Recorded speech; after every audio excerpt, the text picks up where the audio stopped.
ചോറ് ബിരിയാണി ആക്കാനാവും അല്ലേ? ബിരിയാണിനെ മട്ടൻ ബിരിയാണി ആക്കാനാണ് ചൈനയ്ക്ക് പോണത്. അല്ലാതെ ബുദ്ധിമുട്ടുള്ള ഒരു അങ്ങോട്ട് പോകില്ലല്ലോ. ആദ്യം വല്ല മലേഷ്യയിലോ ഡൽഹിയിലോ വല്ല തായ്ലൻഡിലൊക്കെ പോട്ടെ, എന്നിട്ട് മതി ചൈനയിലേക്ക്. അപ്പോൾ ചൈന എക്സ്പെൻസീവ് തന്നെയാണ്, പക്ഷെ അവിടെ പോയാൽ ഒരുപാട് ഇത്തരം ഗുണങ്ങളുണ്ടല്ലോ. പിന്നെ അപ്പോൾ ഈ ഒരു ഇൻവെസ്റ്റ്മെന്റ് അത്ര ഒരു പ്രശ്നമല്ല.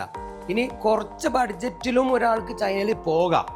അതിപ്പോൾ സിംഗിളായിട്ട് വേണമെങ്കിൽ പോകാം. അതിന് യാത്ര ചെയ്ത് എക്സ്പീരിയൻസ് ഉള്ള ഒരാളെ സംബന്ധിച്ചിടത്തോളം അവന് നേരെ കേരളത്തിൽ നിന്നും എയർ ഏഷ്യക്ക് ബഡ്ജറ്റഡ് എയർലൈൻസ് ആണ് മലേഷ്യയിലെത്താം. ഒരു റിട്ടേൺ മലേഷ്യ ടിക്കറ്റ് ഒരു 15 രൂപക്ക് നേരത്തെ ബുക്ക് ചെയ്താൽ കിട്ടും. അതേപോലെ മലേഷ്യയിൽ നിന്ന് നേരെ കോഞ്ചോയിലേക്കും അതേ ഒരു 15 രൂപ കൊണ്ട് റിട്ടേൺ ടിക്കറ്റ്. അപ്പോൾ ഒരു 30 റുപ്യ കൊണ്ട് കോഞ്ചോയിലെത്തി.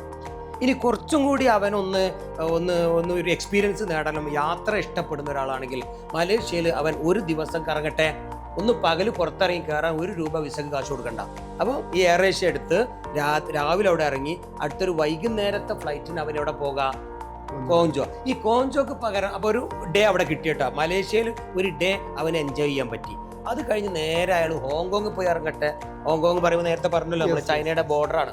ഈ ഹോങ്കോങ്ങിൽ ഓൺ അറൈവൽ വിസ കിട്ടും 14 ദിവസത്തേക്ക്. രാവിലെ ഹോങ്കോങ് ഇറങ്ങിയിട്ട് വൈകുന്നേരം അവിടെ തിരിക്കൽ, ഒരു നൈറ്റ് അവിടെ സ്റ്റേ ചെയ്യുക, ഒരു 2000 രൂപയുടെ റൂമൊക്കെ എടുത്തിട്ട് ഒരു ദിവസം ഹോങ്കോങ്ങിലൊന്നും എൻജോയ് ചെയ്യാം. അപ്പോൾ വേറൊരു രാജ്യം, അപ്പോൾ 2 രാജ്യം കിട്ടി. അവിടുന്ന് നേരെ ഒരു ബസ് പിടിക്കട്ടെ അവൻ കോഞ്ചോയിലേക്ക്. ഒരു 200-250 RMB ഉണ്ട്, 2500 റുപ്യ ഉണ്ട്. എവിടെ എത്തി? ഹോങ്കോങ് എന്ന രാജ്യത്ത് നിന്ന് കോഞ്ചോ എന്ന ചൈന പട്ടണത്തിലെത്തി.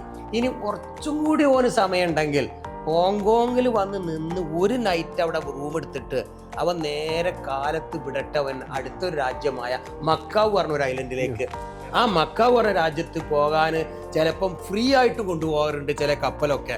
എനിവേ ചിലപ്പം കിട്ടും, കിട്ടില്ല. തിരിച്ച് വെള്ളത്തിനടിയിൽ കൂടെ ഒരു സൂപ്പർ ബുള്ളറ്റ് ട്രെയിൻ പോലെ ഒരു സാധനം ഇങ്ങോട്ട് ഇപ്പോൾ ചാലുവായിട്ടുണ്ട്. 4 രാജ്യം ചെറിയ പൈസ കൊണ്ട് അവൻ അവിടെ എത്താം.